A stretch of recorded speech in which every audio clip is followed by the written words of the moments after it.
Au nom du Père et du Fils et du Saint-Esprit, ainsi soit-il. Mes bien chers frères,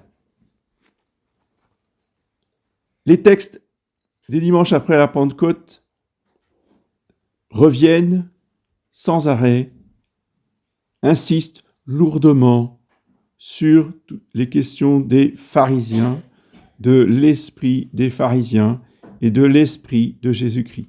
Et à chaque fois, il y a une confrontation qui, du côté pharisien, est toujours onctueuse. Maître, que pensez-vous de hypocrites? Quand le Seigneur les appelle, les traite d'hypocrites, c'est parce qu'ils font semblant de poser des questions pour connaître la vérité, alors qu'ils s'en fichent éperdument. Ils veulent, c'est noté par l'évangéliste, pour le tenter. Voici qu'un docteur de la loi se leva et lui dit pour le tenter. Docteur de la loi, c'est-à-dire qu'il connaît la loi, il connaît à fond les textes. C'est un savant. C'est pas monsieur tout le monde. Oui. Évidemment, il connaît la loi par cœur. Quand Jésus lui demande qu'y a-t-il d'écrit dans la loi et qu'il y tue, et tout de suite, hop, il sort comme un ordinateur le texte, la citation qui va bien. Il aurait même pu donner la référence, au moins, quand même, être précis. Mais l'épître de saint Paul nous explique justement que dans la nouvelle alliance, cette alliance est une alliance non pas de la lettre, mais de l'esprit, car la lettre tue, mais l'esprit vivifie. Juste connaître la lettre, juste connaître son catéchisme par cœur, c'est bien. C'est un bon départ, c'est indispensable. D'ailleurs, notre Seigneur ne lui reproche rien. Il ne lui reproche pas de savoir la loi. Il n'aura jamais reproché de savoir la loi. Sauf que ce n'est pas suffisant. Juste savoir la loi, ça tue. Oui. Quand je vous disais il y a quelques dimanches que l'évangile, ça peut tuer, oui.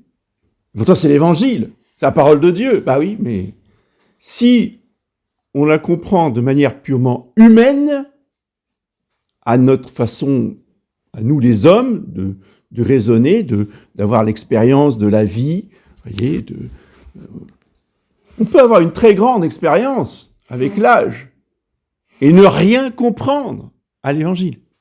Parce que si on n'est pas branché sur l'Esprit Saint, oui, eh bien, on réinterprète tout à notre façon, à nous.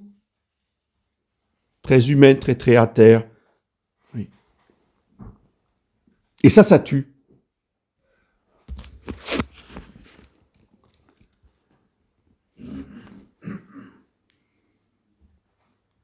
Quelle leçon donne le Seigneur Jésus aux pharisiens en question, aux docteurs de la loi?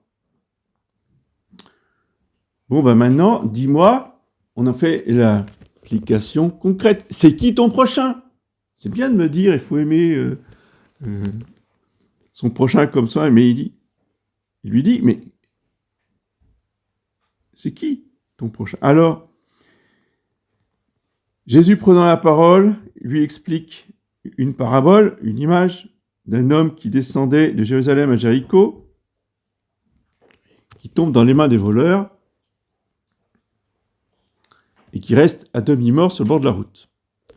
Donc s'il vient de Jérusalem, c'est un juif, évidemment. Et passe à côté de lui, justement, un docteur de la loi, un lévite,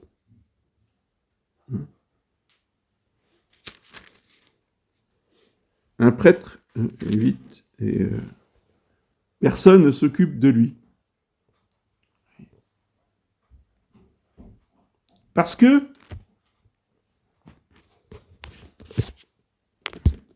ils ont autre chose à faire, parce qu'ils sont pressés, parce qu'ils ne pensent qu'à eux, à leurs petits problèmes à eux.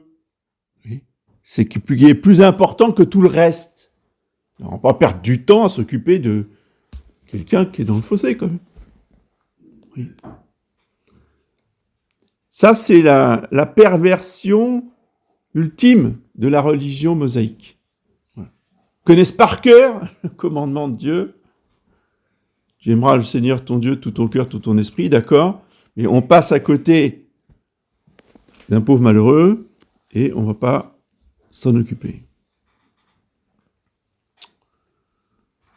Dans l'hypothèse où c'était pas un juif, parce que les autres nations qui entouraient Israël voyageaient, circulaient. Hein, il n'y avait pas que, évidemment, il n'était pas forcément juif.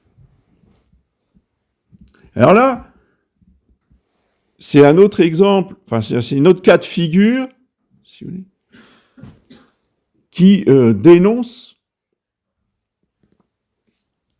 la mauvaise compréhension de la loi de Moïse. La loi de Moïse, effectivement, interdisait aux Juifs de toucher les païens. Sans ensuite, évidemment qu'il y a des fois on est obligé, dans la vie sociale, mais ils avaient l'obligation ensuite d'aller se laver les mains. De même, quand on va visiter une maison d'un païen, forcément, dans la vie sociale, on est forcément obligé d'aller dans des maisons de païens. Mais ils étaient obligés ensuite, en rentrant, de se laver, oui, de faire des ablutions pour se purifier. Pourquoi Moïse ? Pourquoi Dieu ? Parce que c'est pas Moïse, Moïse, c'est juste un transmetteur. Pourquoi Dieu a imposé ça à son peuple ? Bien, pour lui faire réaliser, lui faire prendre conscience concrètement par le lavage avec de l'eau qu'on ne fréquente pas les païens. On ne va pas faire des païens ses amis. Oui. C'était interdit. Pourquoi ? Parce que les païens, ils adoraient des idoles. Dans la maison des païens, il y avait des idoles. Oui. Et donc, les Juifs ont toujours été attirés par l'idolâtrie. Donc, c'était une manière, si vous voulez, de les protéger pour qu'ils gardent une foi pure dans le vrai Dieu et qu'ils ne commencent pas à aller... Parce que les païens qu'on va visiter, allez, vous allez juste... on fait une petite prière à Zeus ou à je ne sais pas qui, ou à Jupiter. Quand même, c'est pas... Oui, donc, à cette époque-là, comme aujourd'hui, c'est très difficile de résister. Non, je ne prierai pas à Jupiter. Ou maintenant, quelque chose qui concerne tout le monde. Vous êtes invité chez des gens, vous êtes le seul ou la seule à faire le bénicité. Et si vous commencez à faire un bénicité, un signe de croix avant le repas, vous avez tout le monde qui vous regarde. Imaginez un peu. Hein, ça, c'est du concret pour nous. Mais c'était la même chose pour les Juifs. Donc, il y avait cette obligation. Voilà. Ils étaient considérés comme impurs. Bien. Et c'est pas pour ça qu'il fallait pas leur porter secours. Même si après, il fallait se laver les mains. S'ils sont dans le danger. Ça, c'est l'esprit de la lettre. C'est l'esprit de la loi.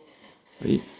Bien sûr qu'en temps normal, on ne les fréquente pas pour garder sa foi, mais s'ils sont en danger, s'ils sont blessés, on va s'en occuper. Puis après, on ira se laver les mains. Voilà. Mais la déformation de cette religion mosaïque par les pharisiens et les docteurs de la loi, c'est un païen impur, j'y touche pas. Ben, il a qu'à mourir tranquille. Il a qu'à mourir, moi, je ne vais pas toucher ce païen. Et je continue ma route. Oui.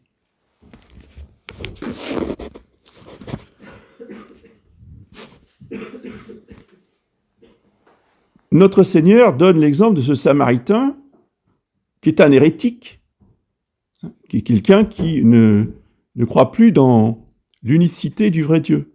C'est-à-dire qu'il croit dans le vrai Dieu, parce que c'est un juif, le Samaritain. C'est un juif, mais des 10 autres tribus d'Israël.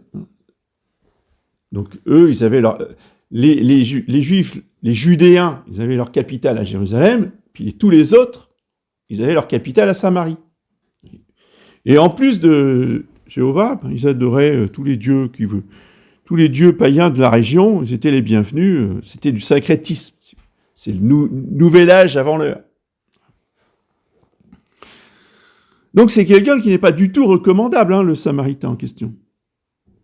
Et pourtant, vous voyez, comme pour l'intendant infidèle, vous savez, le gangster là, qui va trouver tous les débiteurs de son maître et puis qui leur fait des ristournes, des fausses factures, pour s'en tirer. Et que le Seigneur loue pour son habileté. Il loue pas pour sa malhonnêteté, il loue pour son habileté. Mais là de même, vous voyez, notre Seigneur ne va pas louer le Samaritain pour son hérésie. Il va louer le Samaritain pour sa compassion. Si même un hérétique comme lui, qui n'est pas dans la voie du salut, est capable d'avoir des sentiments de compassion pour sauver cet homme, l'emmener et le porter à l'hôpital pour qu'on lui donne des soins, a fortiori, toi, le docteur de la loi, si tu veux vivre, c'est comme ça qu'il faut appliquer la loi. Oui. Parce que le Samaritain en question, ça lui servira peut-être pas au salut. S'il ne se convertit pas, s'il reste Samaritain jusqu'à sa mort, il ira en enfer. Pourtant, c'est un homme bon. C'est un homme qui a plein de compassion. C'est un homme qui a fait un bien extraordinaire dans son action là que Jésus décrit. Et cette action aura une récompense. Dieu récompense toutes les bonnes actions. Mais s'il reste dans sa foi hérétique, sa récompense restera terrestre. Il sera récompensé durant sa vie sur terre. Parce que Dieu ne pourra pas le récompenser dans l'éternité, étant donné qu'il est samaritain. Seuls les Juifs avaient le salut. D'accord ? Donc vous voyez que les choses, elles sont plus complexes que ce qu'on veut bien. Il ne faut pas caricaturer la parole de l'Évangile. Parce que la caricature, vous voyez bien, c'est comme les catholiques, ils se croient les meilleurs. Mais c'est pas eux qui seront récompensés, c'est le Samaritain. C'est-à-dire que les gens qui n'ont pas forcément la foi catholique, mais eux, au moins, ils agissent bien. Oui, ça, on l'entend, mais je l'entends, là, en ce moment. Ça, c'est de l'interprétation selon les sentiments humains. Et ça tue. Parce que ce n'est pas ça qui apporte le salut. Le salut, c'est l'esprit dans lequel notre Seigneur présente sa réponse. Oui. Et qui n'est pas aussi simple que la lecture, si vous voulez, superficielle. Le Samaritain, il ne sera pas forcément sauvé. C'est pas ce que dit notre Seigneur. Seulement, le Samaritain, il donne le bon exemple aux Juifs, qui eux ont le salut, et notre Seigneur lui dit, si tu veux vivre, donc si tu veux aller au ciel, fais comme ce Samaritain qui lui n'ira pas au ciel, mais au moins il aura bien agi sur terre. Voilà la leçon que notre Seigneur nous donne dans cet évangile. Oui.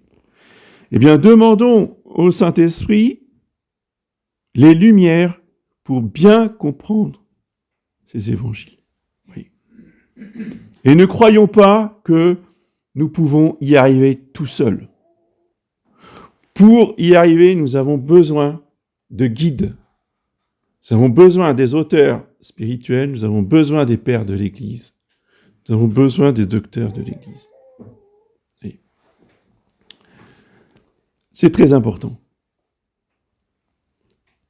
Les textes seuls ne suffisent pas. D'où l'importance de la méditation. Oui. J'en reviens toujours là, mais justement, cette méditation est faite pour nous faire comprendre l'esprit parce que nous méditons à partir de textes d'auteurs qui nous expliquent, et ensuite il y a le Saint-Esprit dans notre âme qui éclaire notre intelligence, afin de nous, avec le don d'intelligence justement, nous faire rentrer dans la vérité des paroles qui sont prononcées par notre Seigneur ou par les apôtres. Au nom du Père et du Fils et de l'Esprit.